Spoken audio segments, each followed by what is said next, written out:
Smart People, kita bertemu lagi dalam acara Lessons and Learn. Semoga Smart People sehat sukses bagi selalu ya minggu lalu. Hari ini saya akan memberikan 10 alasan kenapa kandidat tidak lolos dalam wawancara.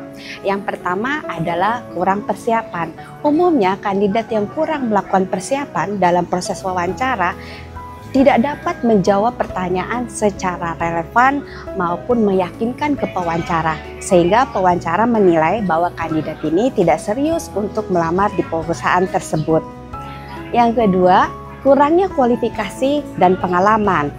Jika CV-nya kandidat dan hasil wawancara itu ternyata pengalaman kualifikasi tidak sesuai dengan standar yang sudah ditetapkan, umumnya tidak lolos ya, apalagi terutama posisi yang membutuhkan kompetensi secara teknis yang lebih dalam. Kemudian yang ketiga adalah kandidat tidak dapat menjawab pertanyaan dengan baik dan benar atas pertanyaan yang diajukan oleh pewawancara, sehingga pewawancara menilai bahwa kandidat tidak mempunyai wawasan yang terbatas atas pertanyaan tersebut. Yang keempat itu adalah ya komunikasi yang buruk, artinya kemampuan komunikasi yang efektif dan efisien diperlukan untuk semua posisi jabatan dan di semua perusahaan. Oleh karena itu, jika kandidat tidak dapat menyampaikan aspirasi pemikirannya dengan baik dan benar dan juga tidak mempunyai kendala dalam mendengarkan, merespon secara cepat, umumnya pewawancara tidak akan meloloskan kandidat tersebut. Yang kelima adalah mengenai tidak fit in terhadap budaya perusahaan. Biasanya pewawancara selain melakukan pendalaman terkait dengan kompetensi, pengetahuan kandidat terhadap job desk, juga biasanya menilai pada saat sikap yang ditunjukkan oleh kandidat. Jika sikap yang ditunjukkan itu tidak sesuai dengan culture budaya tersebut, umumnya kandidat ini tidak akan diloloskan dalam proses wawancara.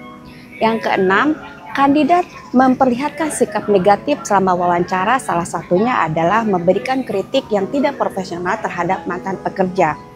Kemudian juga sikap yang ditunjukkan kurang antusias dalam proses wawancara itu, sehingga dengan pertimbangan pewawancara umumnya kandidat ini tidak akan lolos di tahap selanjutnya. Yang ketujuh adalah mengenai keandalan. Pada saat kandidat datang terlambat, kemudian juga menggunakan penampilan yang tidak profesional, umumnya hal ini akan menjadi hal negatif di mata pewawancara karena pewawancara melihat bahwa tidak ada keseriusan dan akan mempertanyakan keandalan kandidat tersebut dalam posisi yang akan dituju. Kemudian yang kedelapan adalah mengenai kepercayaan diri. Pada saat proses interview, kandidat tidak dapat menunjukkan kepercayaan diri terkait dengan kompetensi yang bisa dia lakukan untuk melaksanakan pekerjaan yang terdeskripsi dalam job desk tersebut, umumnya pewawancara juga tidak akan meloloskan ya, karena dianggap kandidat akan mempunyai kendala dalam menyelesaikan pekerjaannya nanti. Kemudian yang kesembilan adalah mengenai tidak ada antusiasme dalam kandidat untuk tumbuh dan berkembang.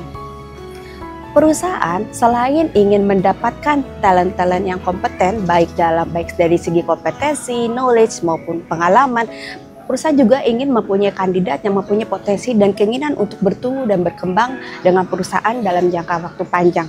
Jika sikap ini tidak terlihat, maka biasanya pewawancara tidak akan memproses lebih lanjut karena perusahaan ingin mempunyai talent-talent yang dapat mendukung perusahaan untuk bertumbuh dan berkembang untuk dalam waktu jangka panjang.